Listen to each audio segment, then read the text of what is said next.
Happy birthday happy birthday happy birthday to you Satyam भाई। हर साल देखने को ये दिन आए, ये दिन आए, ये दिन आए। Presented by Dulhan Music।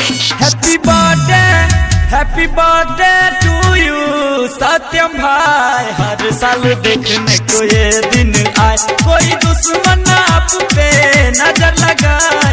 हर साल देखने को ये दिन आए। Happy birthday Satya, happy birthday Satya, happy birthday to you Satyam भाई। हर साल देखने को ये दिन आए, ये दिन आए।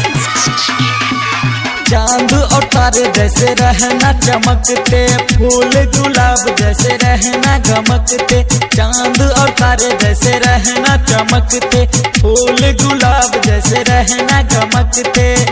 हम सब देते हैं मिलकर बधाई। हर साल देखने को ये दिन आए। Happy birthday to you Satyam भाई।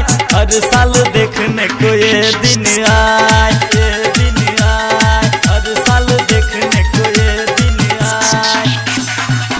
Happy birthday to you Satyam भाई। हर साल देखने को ये दिन आए।